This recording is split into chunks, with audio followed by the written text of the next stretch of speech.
We're rolling. Okay, this is the story of how John Small got into the hotel business, as edited by Ali Tapper. Um, when I was growing up, I played baseball a lot, and you'll see the relevance in a minute as to the hotel business. I played in Little League, I played in Pony League, I played in college, I played in high school, I played, and I was a pitcher, left-handed pitcher, and also first baseman and a right fielder. But I was really a good pitcher.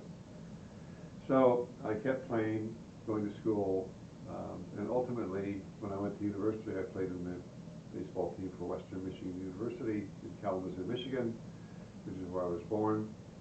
And the team had won the World Series in baseball for college, for universities, and I wanted to play there, so I went there and played there. But after about a year and a half of going to school, I got very homesick. My family was in Japan, and my father was in the military, and I'd gone to high school in Japan. So I missed my friends, I missed my family. So I dropped out of school, and I hitchhiked across the U.S., and I stowed away on an airplane to San Francisco and finagled a ride back to Fukuoka, Japan, um, unbeknownst to my parents. As I said, my father was in the military, so this is a serious thing. Mhm. Anyway, I arrived back on my doorstep in Kasugabaru, in Kyushu, down in the Kyushu, with 30 cents in my pocket. And my father opened the door at 8 in the morning to my knocking and said, "What are you doing here?" I said, "I wanted to come home." He said, "You were home. Michigan is home." This is not, this is Japan. Anyway, long story short, he said I could stay as long as I got a job or joined the service.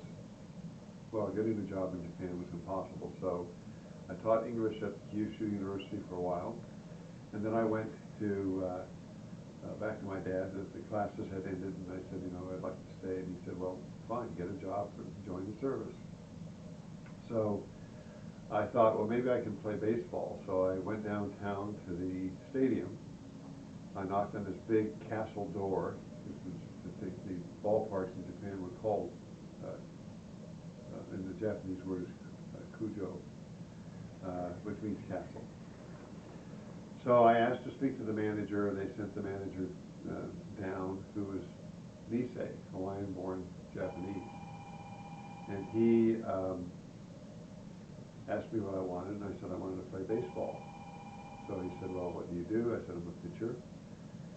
Okay, it was kind of a weird deal. So he said, well, come put on a uniform, come out to the bullpen, we'll get you warmed up, and we'll take a look. He was curious more than anything else. Anyway, so I pitched, and he said to me, what are you doing here? And I thought, oh my God, he's going to send me away, and I'll have to go tell my father I couldn't get a job, and I'd have to join the service.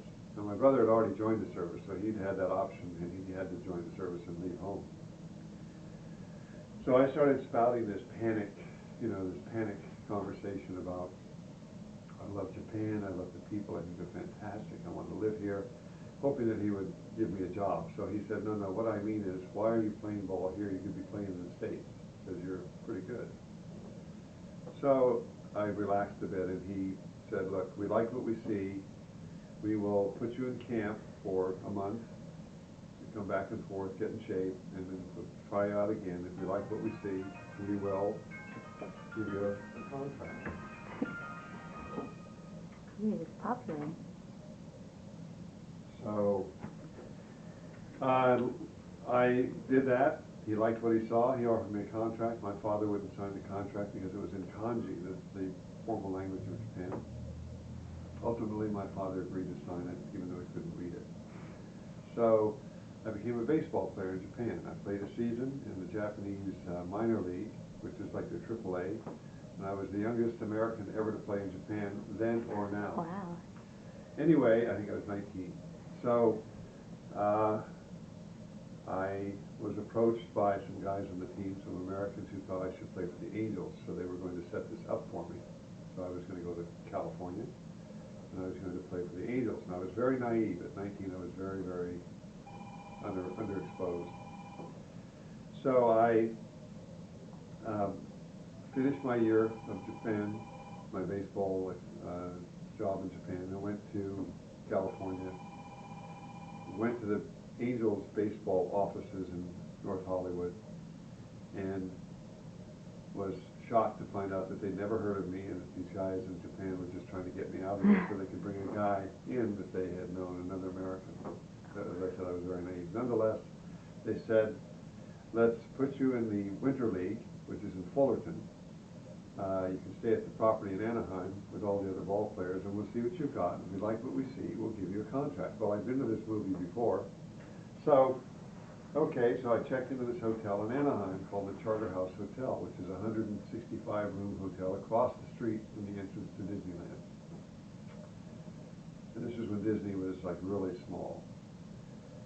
So after 3 weeks of being in the Winter League in Fullerton with the Angels, they decided they wanted, and I pitched 3 times, and I pitched really well, and they decided that they wanted me to play in their AA team, which was in Quad Cities, which was Minneapolis, St. Paul, that area.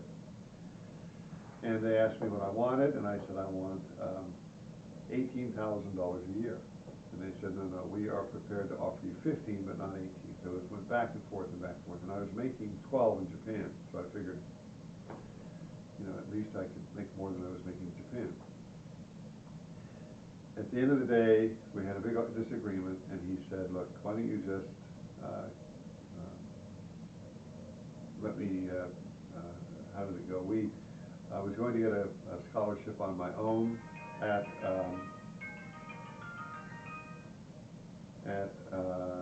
Florida State. He wanted me to go to Arizona State. They didn't know anybody in Florida State, so back and forth. And finally I said, write me a letter, I'll get my own scholarship. He said, I'll tell you what, you go to Florida State and you call me and I'll send you a letter. In other words, see you later. Mm-hmm. He said, go pack your things and I'll meet you in the lobby. So I went to my room and I was packing my things, and the maid happened to be in the room cleaning it for the day. She said, oh, you're checking out. I said, yes, I'm checking out. Well, where are you going to play? Because she knew we were all ball players staying there. I said, actually, I'm not going to be playing. I think I'm going to be needing a job. So she said, oh, well, you probably wouldn't be interested, but there's a job open in housekeeping as a night houseboy. And I know it doesn't pay much, maybe $1.60 an hour. That's a long time ago.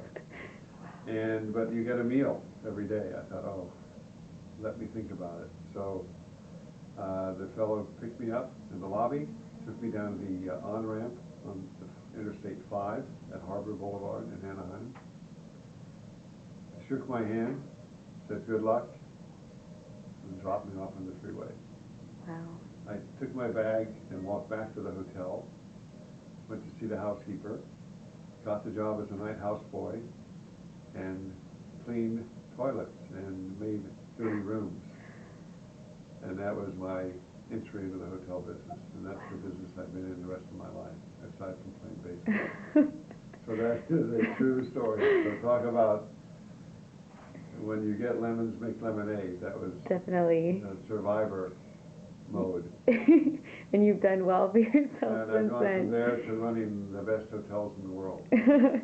So wow. Anyway, so that's To be continued. Yeah. So Thank you.